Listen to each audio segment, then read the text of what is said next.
Hello, ladies and gentlemen. Welcome back to another episode here on African Confessions. The following story that you're going to be listening to, it is a narration that comes from a translation. There is one of our brother who sent a message to us. Let me share the message that he sent to us, and it reads like this. Hello, how are you? I sell brooms in South Africa, but I am using my dead wife's spirit. I do not only sell brooms in the locations, but I also have a restaurant that I won't mention where it is, but it is a popular restaurant. No one even knows that it belongs to me because I got married again and I put my wife in front of some other businesses that I want South Africans to support me, but that business, it belongs to me. As for my wife, even if she hear this confession, she'll get confused because of what I did to her spiritually. Every worker that works for me, I make that person to become a zombie. It does not matter if that person comes from Zimbabwe, if that person is a South African or a Mozambican or a Malawian. I just make that person to become a zombie so that they can work for me without questioning a lot. When you see them, you won't even think that this person is now a zombie because it is spiritual, and most of you won't understand. So I will change some details for safety because I do not want to be chased away or to be killed, because my businesses, they need support here in South Africa. So we sell brooms and doormats. That is the core of my business.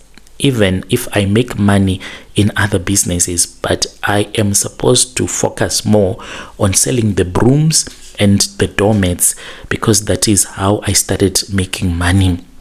So these brooms that I sell now, I do not go into the locations physically since I have made a lot of money. I have other people that are working for me, and if I hire a person, I do some rituals so that the person will become possessed by the spirit of my wife. I got married to this other South African woman who died. I was not responsible for her death, but later on I went to the graveyard and I collected a spirit. So these broom sellers of mine, they are human, but when they are selling my merchandise, they stop being human. They become zombies because they will be used by the spirit of my wife. I do have some of my workers that can travel from Joburg all the way to Mukopane on foot. I do not want to waste money on them going to the taxi rank and catching a taxi or hitchhiking. They go on foot all the way even to Mukopane, and they move around the locations selling, and they return back to Joburg. They can even go as far as Cape Town on foot following the N1. And when you see such a person, you just think that, no, this person maybe he stays around this area. He or she will be holding the rakes, the doormats, the brooms. And the way that I get money, if someone travels all the way to Cape Town that works for me, they don't even need to do a transfer. That money will just appear in my house. I will try to show you a picture, just that if I show you a picture of the real item, you might end up going blind. So I do have this coffin, as I was instructed by the spirit of my wife to buy a small coffin that had to be made specifically for me. Inside the coffin there is a red cloth. So if these zombies of mine, if they are in Cape Town working and selling the brooms, every single cent that they make, it comes to me and it will appear in that coffin. Then I will use it in the business. And since they will be possessed by the spirit of my wife, because my South African wife, by the time that she passed away, I had already taught her how to make a reed mat, how to make those reed baskets, the reed chairs that the white people love to have in their homes, even the doormats. I had already taught her how to make those things. So those people that I would have sent to Cape Town. They can stay there for as long as I want them to stay, as long as they find a place where there is a river where they will go and cut the reeds to make whatever that they are supposed to be selling. There is no problem. They will be possessed by my wife's spirit, and she will guide them, and she will be using them to make everything that they are supposed to sell. So that is how I do it. And some of the South Africans that are working for me, because I have different businesses, the restaurants, that is where I keep the South Africans that work for me. They are also possessed by the spirit of my wife, and when they work, they don't feel that they are tired. They can work for hours, 7 days a week without even resting, because they will be possessed by the spirit of my wife. How did I end up doing all of these rituals? It started with my mom. My mom, she used to make these laces that they used to call doilies back in those days. So my mom, she would make them back home in Zim, and she would come and sell them in South Africa. She ended up even opening a shop in this other location here in Johannesburg, and in that shop they were selling those doilies, and she had a lot of workers. So later on, I discovered that my mom, she was a ritualist. My mom, since she was a single parent, she depended on other men to help her in her business. So as for transportation, she was dating this other Malawian man who was a truck driver. So this Malawian man was the one that used to bring my mother to South Africa and return with her back, because my mother, she will buy some radios, TVs, and she will come and sell them in Zim. So she needed someone to transport those items for her. That was why she was dating that Malawian man. As she was dating that man, my mother later on told me that she went to Malawi with that man to get some charms so that she can become lucky in business, because the competition was just too much at that time. When my mother went to Malawi, she was given a small bottle. Inside there is red oil and some roots of a tree. So my mom kept on visiting me in my dreams, and she would be like, my son, your business is not operating really well. I want you to take this bottle from me. It will give you good luck. But I'll say, no, mom, I don't want that. I don't want that. And I finally agreed. After 7 times, that was when I accepted that bottle. To my surprise, when I accepted the bottle, that was when I woke up from that terrible nightmare, and I saw that I was holding a bottle in my hands. And my mom then spoke to me. I saw her spirit. She spoke to me and she said, my son, I want you to listen to each and every voice that is going to be speaking to you, because it is I, your mother, that would have sent that person to talk to you. So that is what happened until I started to hear voices in my head.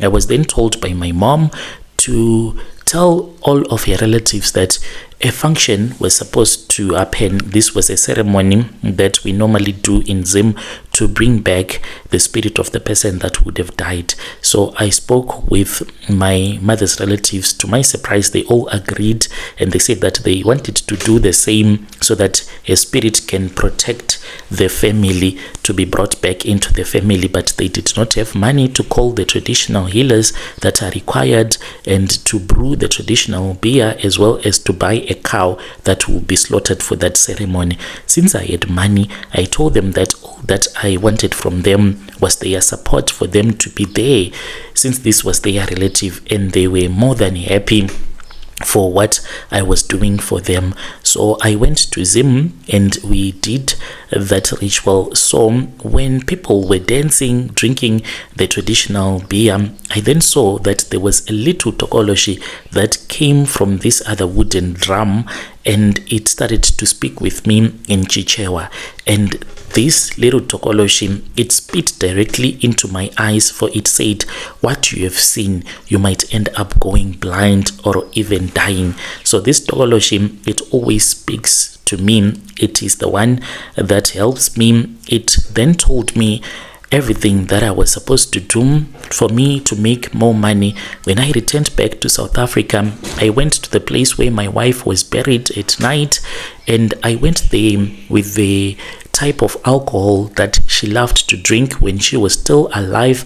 I left it on top of her grave, some flowers, some money, as well as a live chicken. The next morning I woke up and I went to the grave and I saw that the chicken, it had been slaughtered, and the spirit of my wife had drank the blood from that chicken. It was so scary to look at. It was so thin because all of its blood had been drained from it by my wife's spirit. So then I collected the spirit and I brought it with me home. I got married again. I have another wife. Even if she hears this confession, she won't even know that it is me who has given you this confession, because of the spiritual confusion that I have put on him. So this is my confession. I don't feel guilty about it because it did not start with me. It was my mother who started with this. And the reason as to why I was losing a lot of money in my businesses in South Africa, it was because of the rituals that my mother did. And when she died, she did not properly pass on those rituals to her children. So this is my confession. When you post my story, please tell me. I'll be following through in the comment section. Dear listeners, right there was a message that was sent to me by one of our dear brother right there. Strange things indeed, they do happen in this world. Let us try to speak with our dear brother in the comment section. He is saying that most of the people that he uses, even though they are real human beings, but they are zombies. They sell the brooms for him, and he has made so much money from that little business to opening a restaurant. And then there is another message that I want to share with you. In the message, it reads like this. Hello, Brother Nashi. My brother killed a man, and now there are a lot of mad people in the family. So the story that I'm going to be sharing with you, it has been a secret in our family. They just say that it is drugs, but honestly speaking, I have two of my cousin brothers that were in medical school that started running mad. It was not about drugs. They started taking drugs to suppress the voices that spoke to them. I'm a South African woman. We just grew up in a normal home, not rich, not poor. My parents, they were working in the government. They were civil servants, just ordinary. And I am a Zulu-speaking woman. Afrikaans was never part of our lives. Yes, my mom, my dad, yeah, they spoke good Afrikaans. But as for us, no, we never spoke it. Except from hearing it on TV. And my brother was the problem child.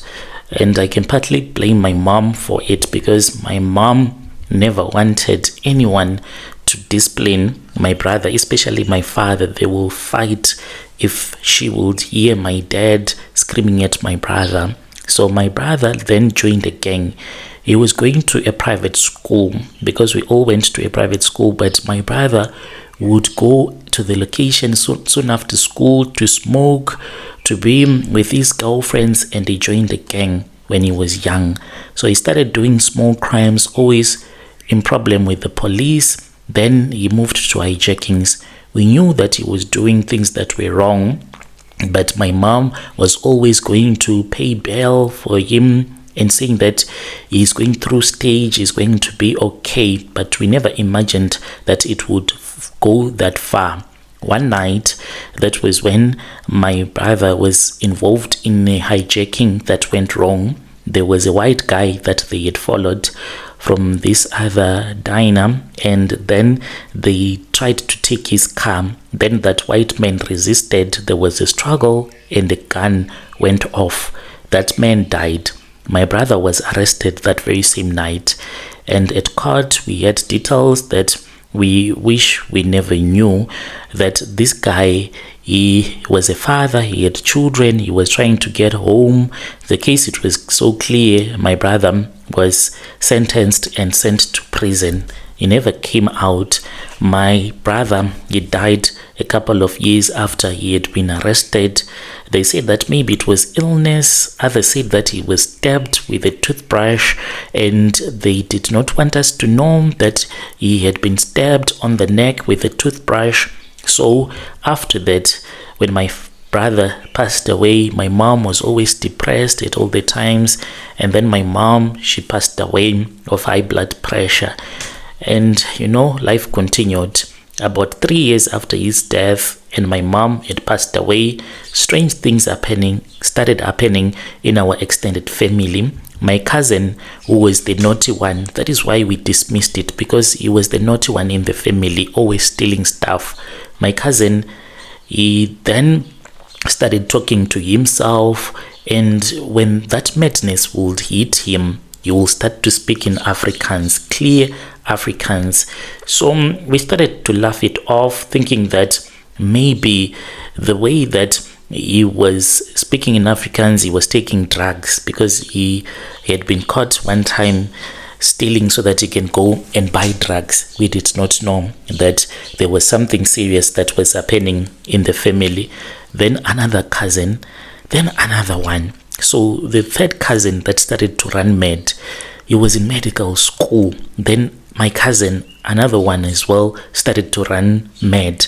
We have 5 cousins, all from our bloodline, all mentally ill. And when they are speaking in Afrikaans, at first we just thought that they were mumbling. And then that was when one of my auntie's neighbor said that this boy is talking as if he is talking to himself, that you have killed me in Afrikaans. Then sometimes when they mumble, they'll be like, you robbed my children of their father. So those are the things that are happening in the family. None of them went to African school. None of them, like me, are fluent. But when the madness take them, they speak it better than people who studied it.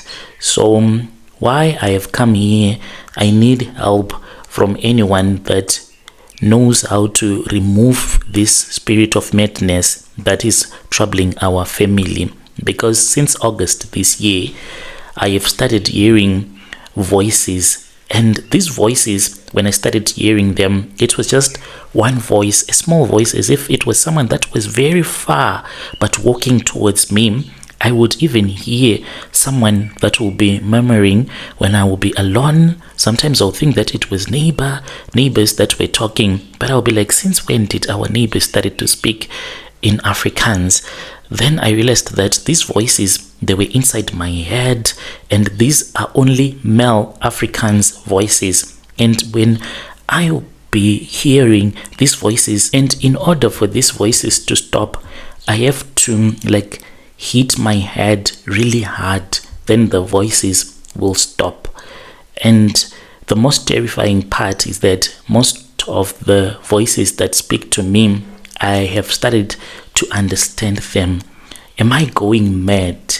I have watched madness in our family. It starts really slow, hearing things, talking back to voices. The next thing, you are staying in the street. I need help from anyone that can assist me around Joburg, even if it is a Nigerian witch doctor.